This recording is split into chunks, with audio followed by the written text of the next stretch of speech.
Hello and welcome back to another edition of The Shift. I am Catherine E. Trotter, your host. Today is going to be another phenomenal conversation. So, you know what you got to do? You got to hit the share button and share this with your network, share it with your community, because we have someone I think that's going to share some valuable information. I like to call it golden nuggets.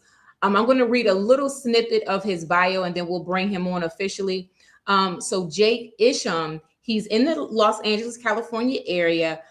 He believes in helping founders and executives to build personal brands that wins trust and also leads to deals. You know, he's a filmmaker and he is a brand strategist. Without further ado, let's welcome Jake. Thank you so much for being on the show.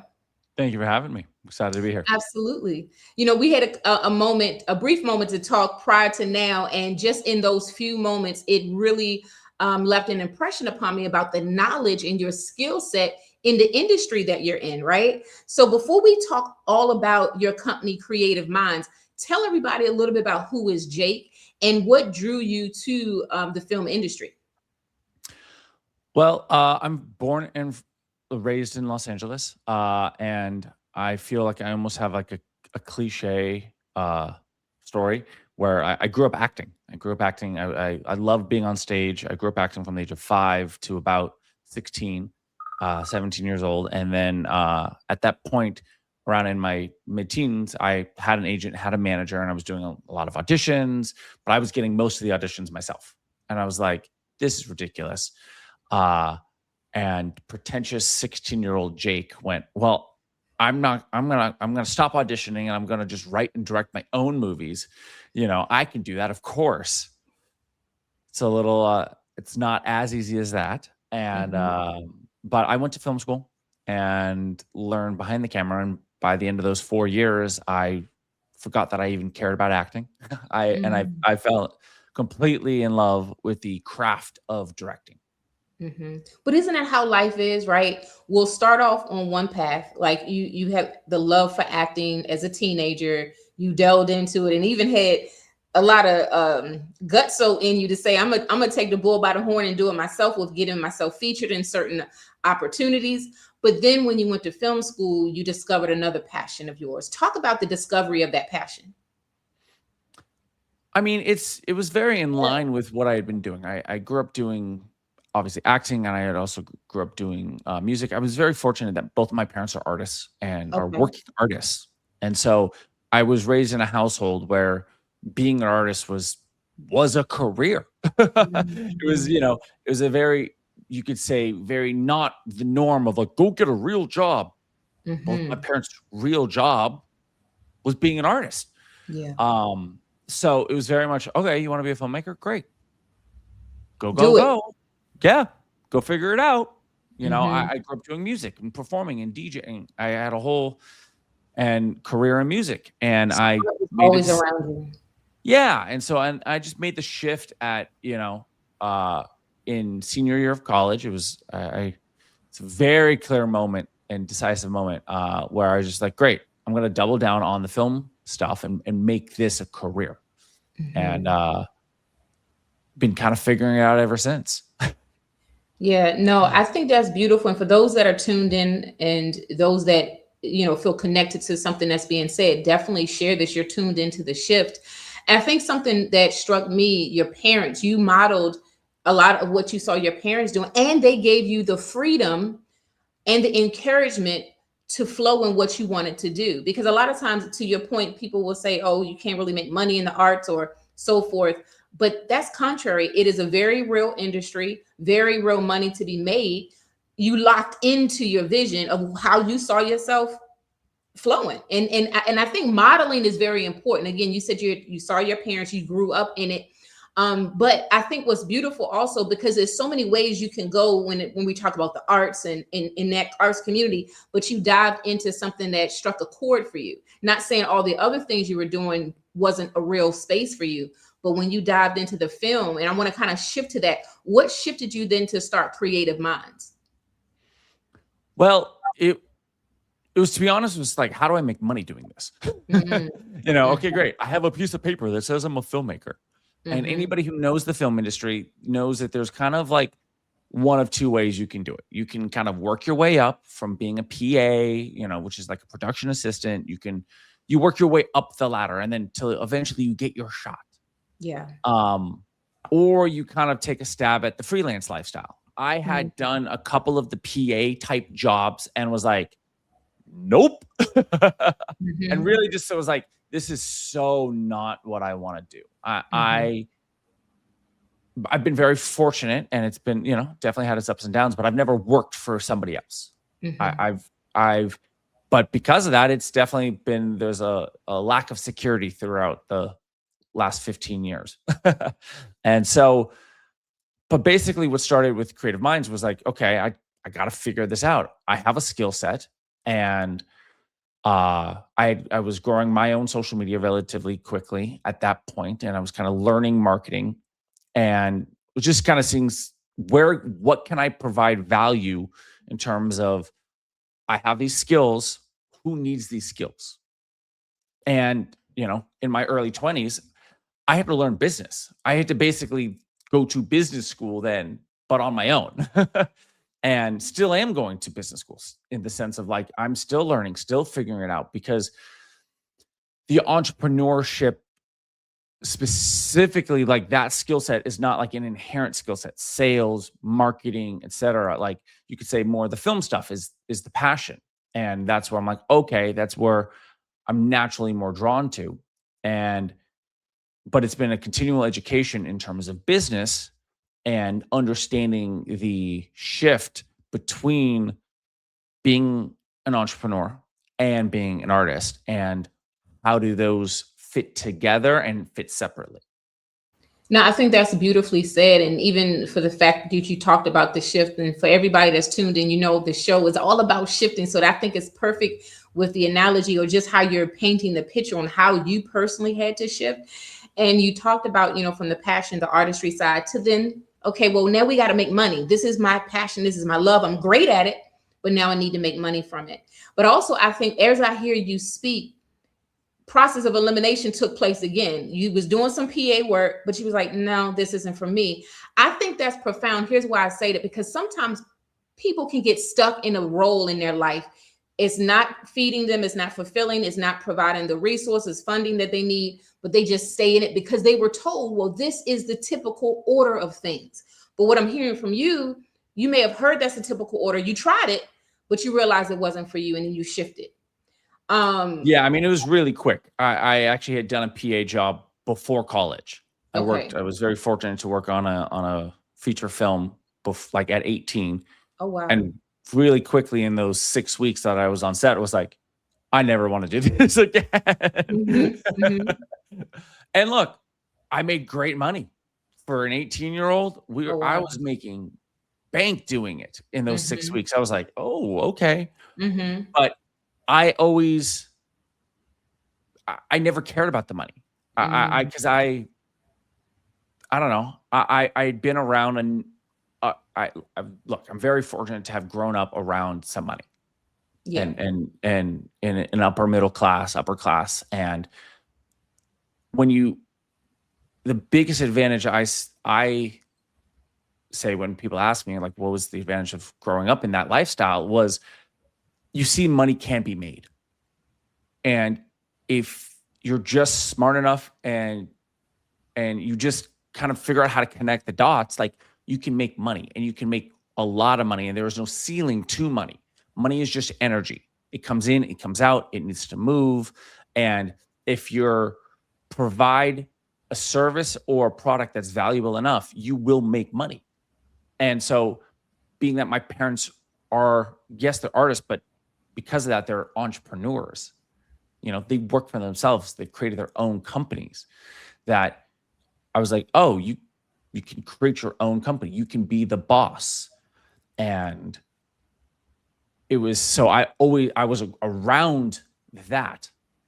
I mean, to be blunt, the opposite of like my wife, for example, whose parents, worked for others, and weren't particularly that. So she was always used to more of a safety security net until her and I met and started dating. She was like, oh, okay, I see that, and I've, to see, I love that you called it the shift, but like to see her shift. Mhm. And it is so important to who you are around has such a impact on how you think and how you operate. Mhm. And even recently, I'm in my 30s now, and I, was around a friend and I mentioned something and he gave me kind of an interesting comment. I'm like, oh, but again, compared to another friend who I said a similar thing to and gave me the complete opposite reaction of like, oh yeah, that's awesome. Like, and it's just that mindset around who you're around matters so much.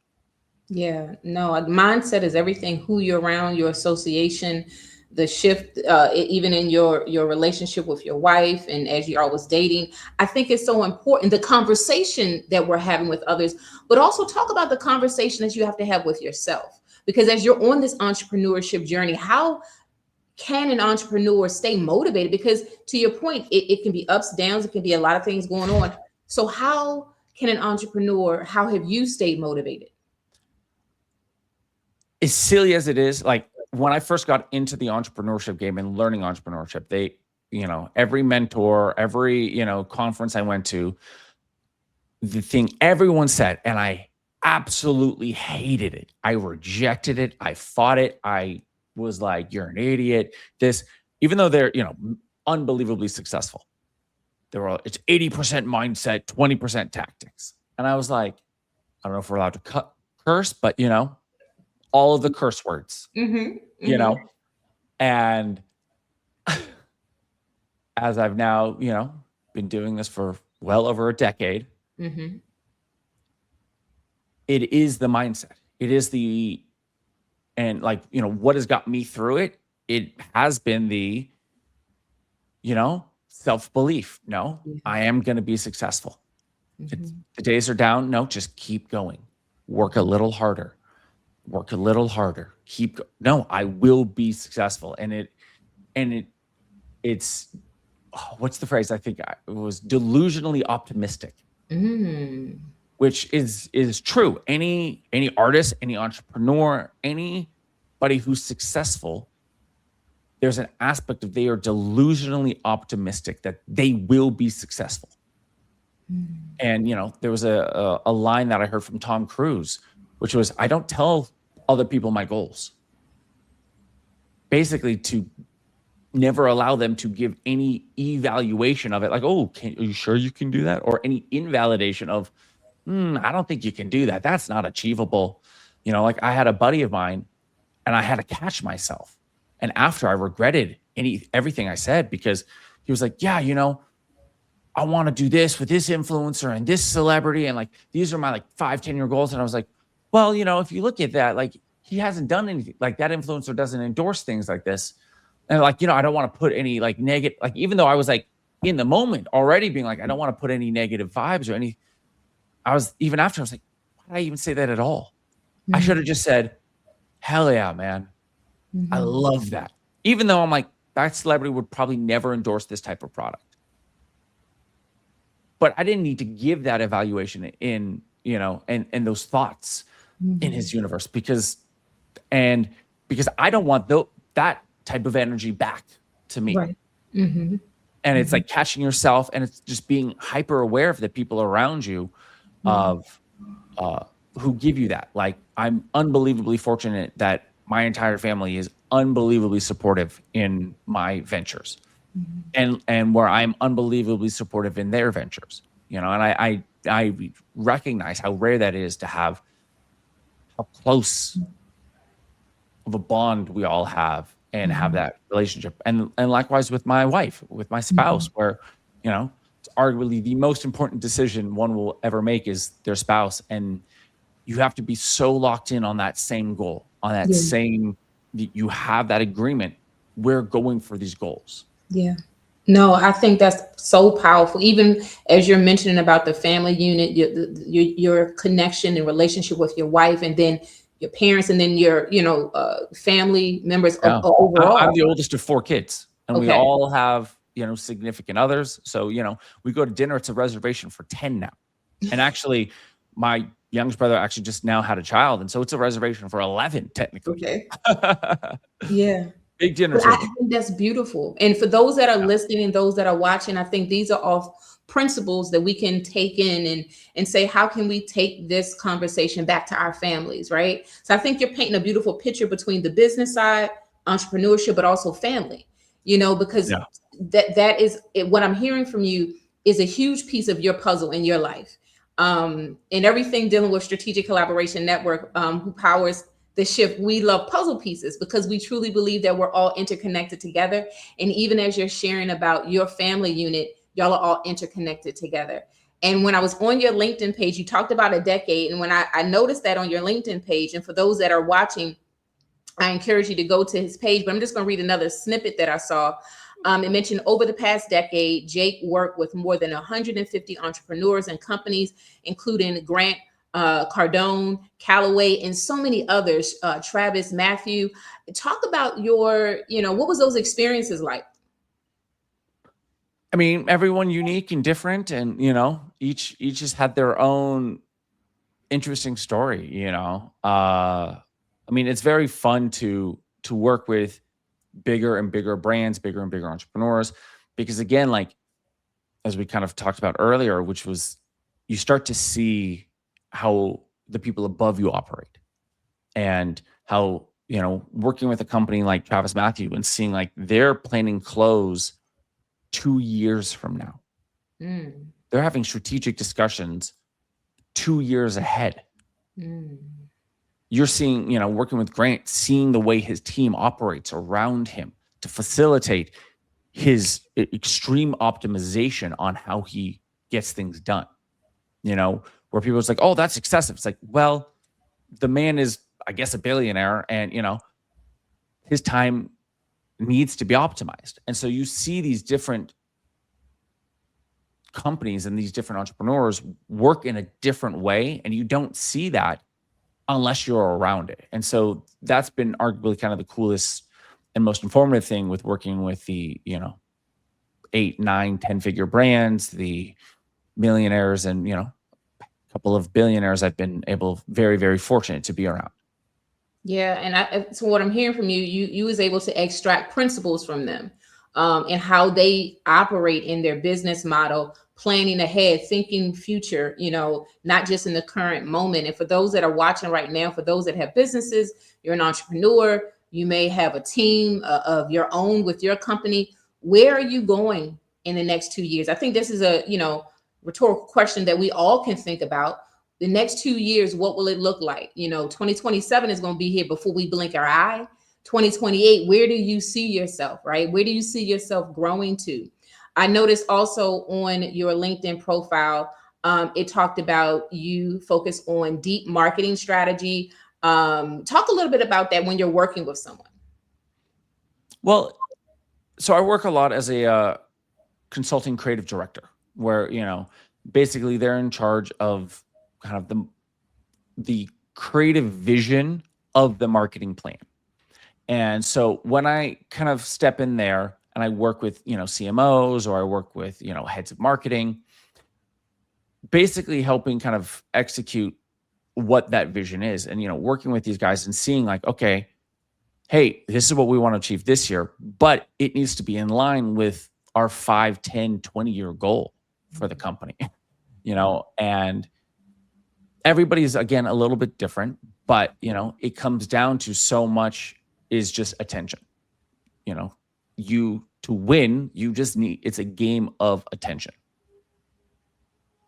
I thought, piggybacking on what you just said, I see another excerpt from your LinkedIn profile, and I really want you to expand on this because I think it's interesting. It says, you help entrepreneurs to cut through the noise by crafting content that builds trust, drives visibility, and creates true omnipresence across platforms. Kind of piggybacking on what you were just saying, but I think that's important because there's a lot of things that can be put on social media, that can be put on our website, but is it connected? Does it have a layered approach? And how do you cut through the noise? Well, I mean, what you're asking is a multi-part thing, Where where you want to kind of tackle. yeah. So, I mean, you could say the first thing is like,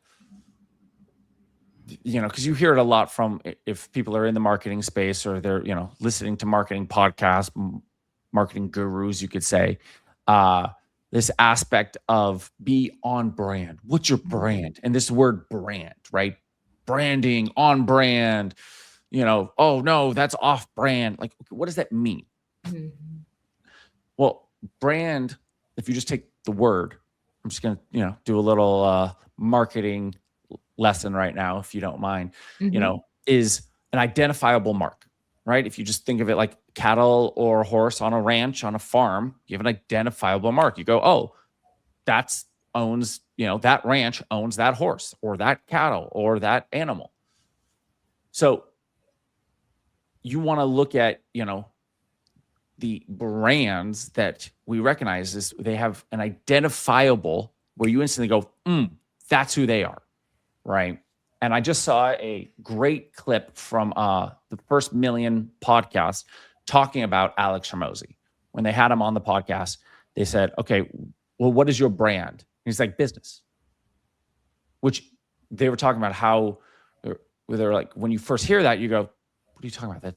That's such a large thing. Like, no, you got to like hone in, niche down. And he's like, no, I want when somebody thinks about business, they think about me.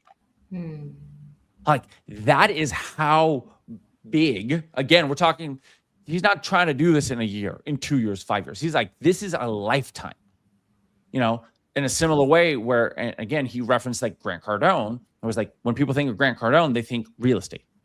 When they think real estate, they think Grant Cardone. Like, that's the level of association, or Ryan Seahant, where real estate agent, Ryan Seahant, like they're building that brand. You think athletics, you think Nike.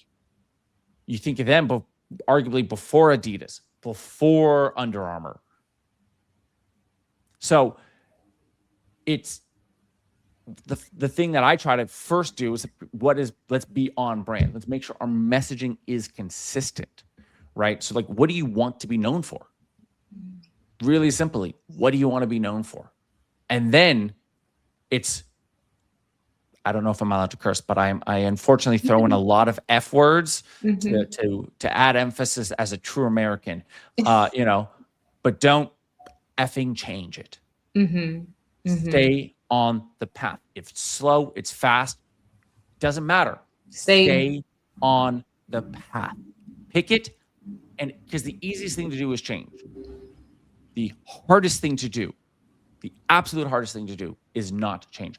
And this is coming from somebody who is arguably the most guilty of changing.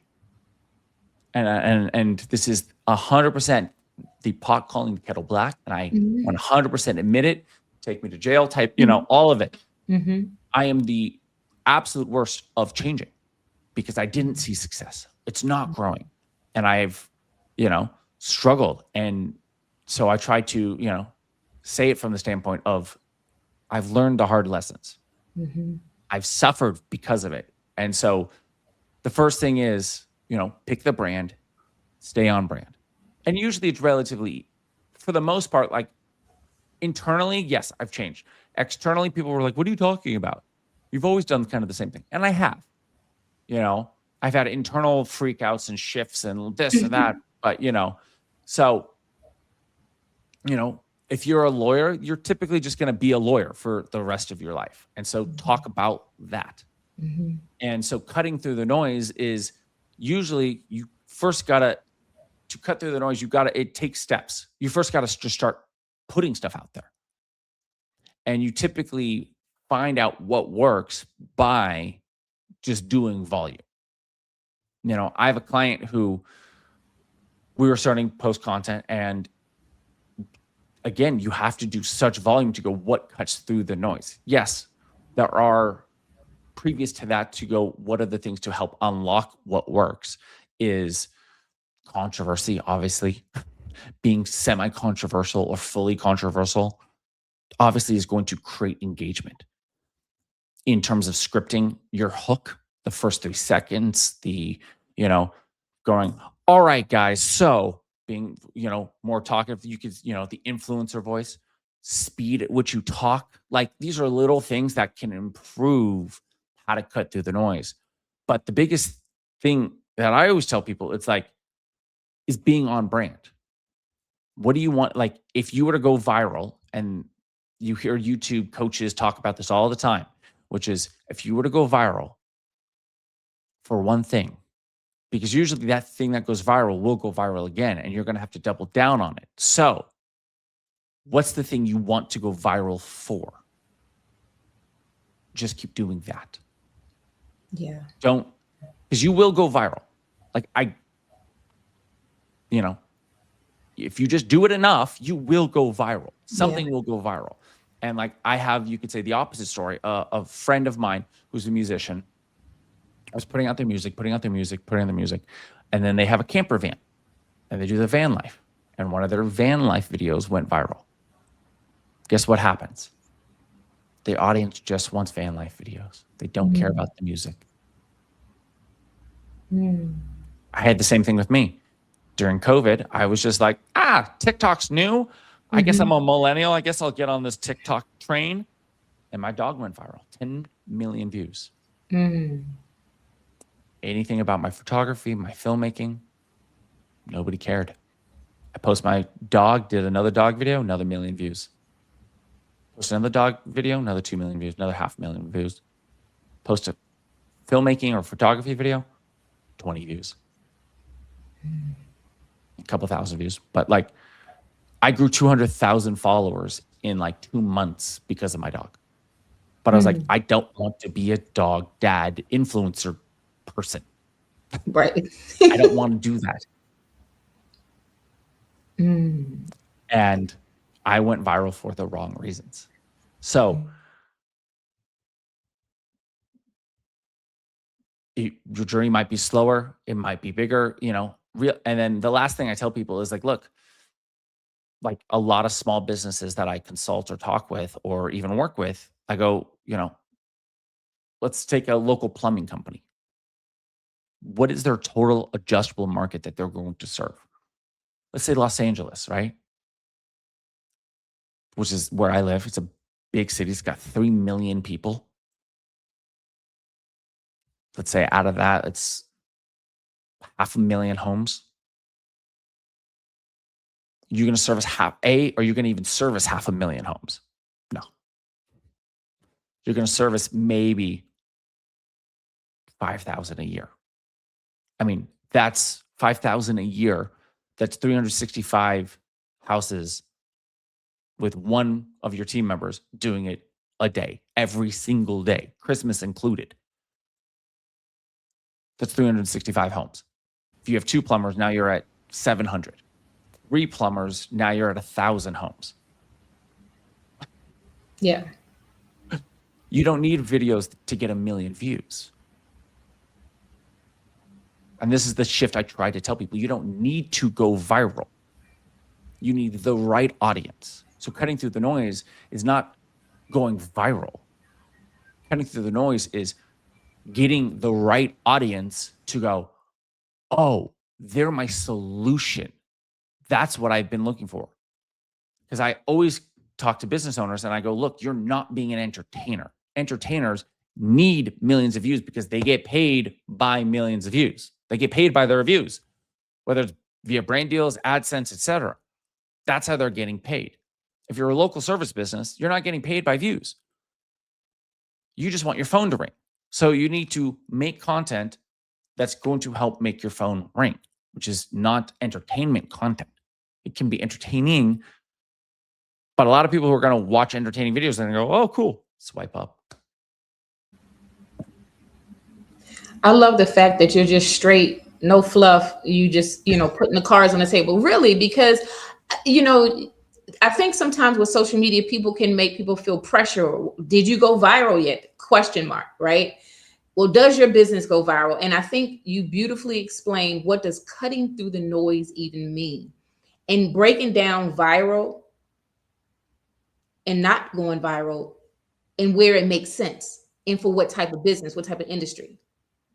And, look, there are definitely clients that I have who need and want to go viral, who want to go viral, but also like for what we're doing have to go viral, because part of what we're doing is gaining general awareness, right? We're not looking to sell a local service.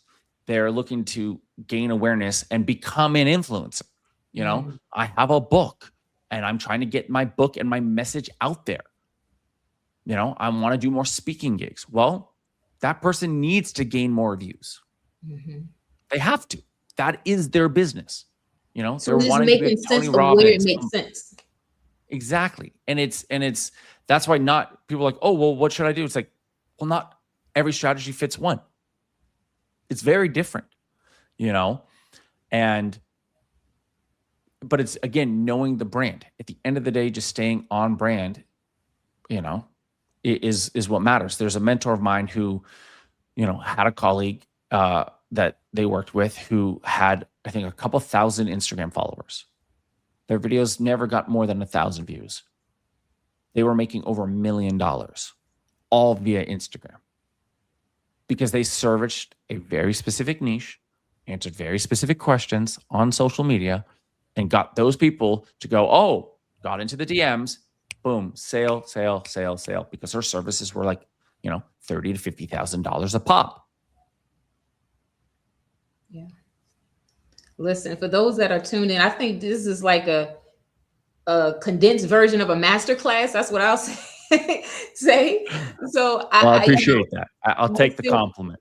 yeah, because you're a straight shooter and you're putting the cards on the table. And for those of you that are tuned in, you are tuned into the shift. I'm Catherine. I'm here with Jake with Creative Minds. He's the CEO of the company. He too also has a podcast show, and I want him to talk about that. And also, you should follow his podcast show. There was something else that I saw on your LinkedIn page, and as we wind down the segment, we can talk about this. It said collaboration and networking is the backbone of filmmaking and backbone of business overall too. Talk about networking and how you've navigated through different networking experiences.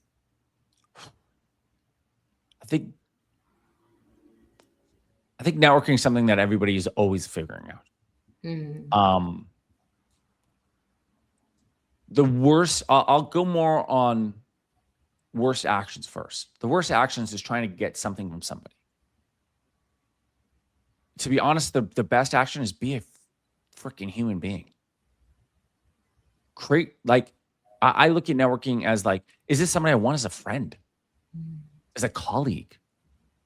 Do I like the person? If I go, oh, I don't actually, they could be a freaking trillionaire. But if I'm like, I don't actually like this person, they give me weird vibes. They don't listen to me. They don't ask me any questions. This is not a relationship I want. If they don't grant me any importance, I'm like, this is going to be a very one-sided, weird relationship. You know, I have met a lot of successful people, and on the flip side, it's like on that side, it's, you know, like, how can you help them? And be like, oh, I'll get you coffee. And I love this from Alex Moses. He's like, getting me coffee, I have 17 people who can do that in my company. That's not going to help me. Me getting lunch with you is not going to help me. Like, that's not, you know, yeah, shoot your shot and ask, see if you can. You know, I've been very fortunate, but like 3 degrees of separation. Hey, do you know somebody? You know, like, I'm right now looking to fill a bunch of roles in my company. And so I literally went to my direct network and was like, hey, I don't know if this is what you're doing these days, but like, this is what I'm looking for. And I had multiple people who went, no, that's not what I'm doing. And I go, great. Who do you know? Because you do this role. Who do you know who does that? And then they're linking me up with people.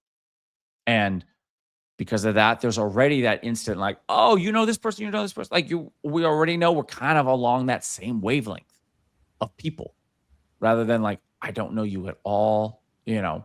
So networking, and then there's an aspect of just like being willing to ask and be willing to be, you're putting me on the spot of like, this is not a question I typically get. So I'm like, oh, what have I done that's successful?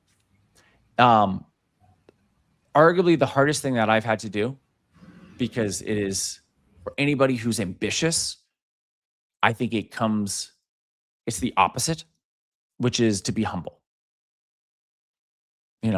Take a page out of Kendrick Lamar's book and, sit down, be humble. Where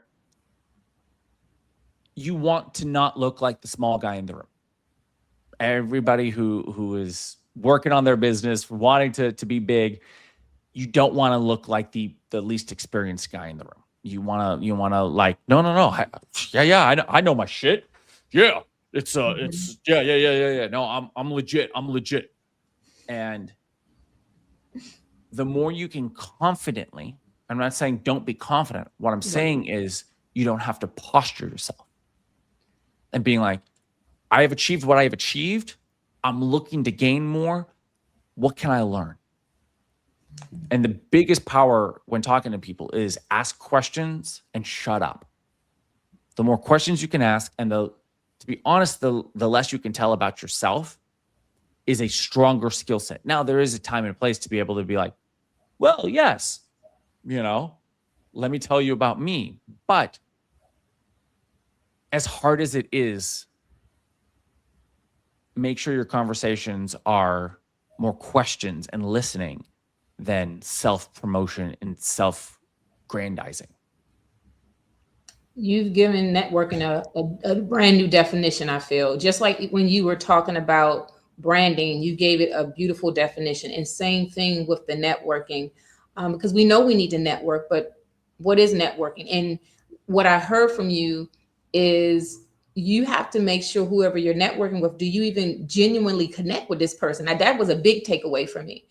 Because sometimes, you could be in rooms or spaces, or someone said, well, if you're going to make it, you got to make sure you know this person, but do you connect with that? That's one of my big takeaways from, as I heard you share.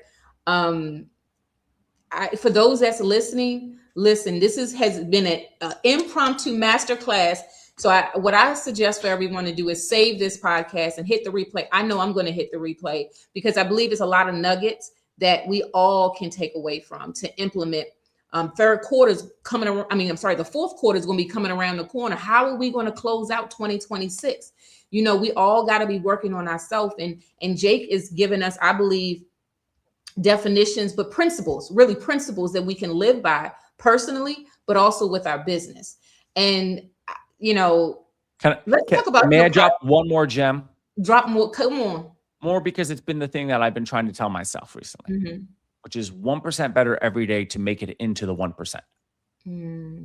Yeah. And you have to be willing to, and I say you as in the mirror. Me. Yeah.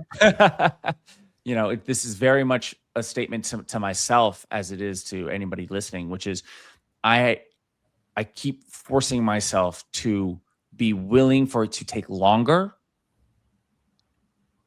And the willingness for it to take time to do it, the more guaranteed the success will occur. Yeah. And it is just the aspect of like, it's going to be harder. It's going to take longer. And you just have to be willing to understand that. And as an I have been having to more and more understand that it's about 1% better every week. 1% better, 1% better. Eventually that's all adds up. And you're in the 1% of whatever category of percentages you want to be in, whether it's wealth, whether it's your industry, whether it's in sports, this, that, whatever, and it's that willingness for it to just incrementally get there. Yeah. As you were sharing, I was thinking about compound interest. And so, working on yourself, getting better 1% every day, every week, and it grows and it compounds over time.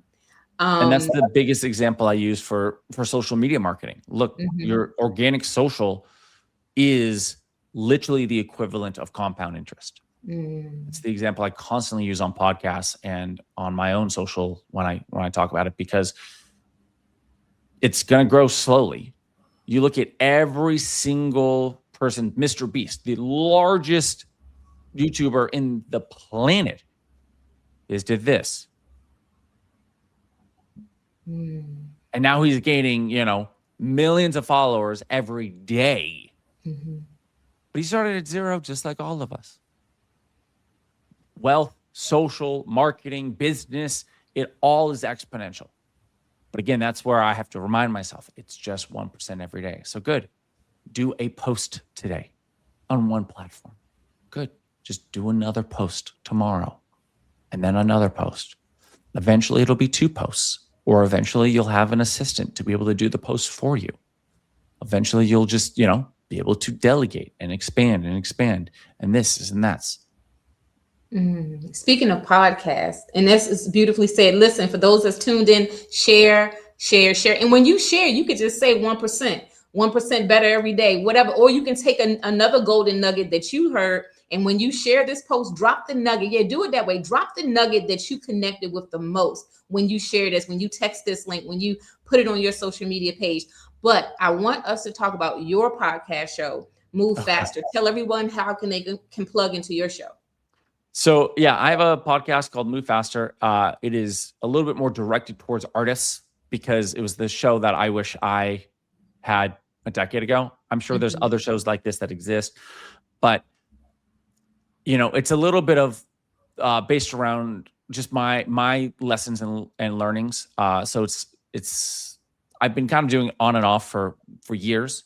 Talk about again, just trying to get 1% better every day, and where it's similar to Alex Hormozy's The Game in that respect, where it's just the lessons he's learning and the lessons he's imparting, and it's the lessons I'm learning and imparting to artists about the business side, because I look at being an artist is very much being an entrepreneur. Being an entrepreneur is being an artist, because you're putting something there that's never been there before. That's all an artist does, is creating a future and creating art that's never been created before. An entrepreneur is creating a business and creating jobs and creating money that's never been there before. So, it's my entrepreneurial lessons that hopefully up and coming artists can listen to, take part in, and with the basic philosophy that most problems can be solved by just moving faster. Absolutely. Absolutely. Plug your website and any handles you want to drop. CreativeMindsOfficial.com is the website for the company. As silly as it is, you can just search my name on any social media platform. You'll either see my photography, my filmmaking, my company stuff. Company's Creative Minds. Follow me on LinkedIn, add me, DM me on any of them if you have any questions. More than happy to help in any way I can. Absolutely. For those that are tuned into the shift, we bring on individuals that have knowledge, but also they're very passionate about what they do. And this conversation today is right in an alignment. And so I know some of you see that little circle up the top that says Unlock 2027. Yes, it is all going down next year, Saturday, April 17th, 2027. The 3rd annual Unlock 2027 Business Conference. It will be at the BWI Marriott Hotel. Go to our website, strategiccnetwork.com, to get more information. Click on Unlock 2027 tab, and all the details will be there. With that being said, we're getting ready to close out. Any final words, Jake? Just keep going. It is business, being an entrepreneur. It's a game of just not throwing in the towel. If you just keep going, you will win. 1% every day. And with that being said, we're going to see everybody at the top.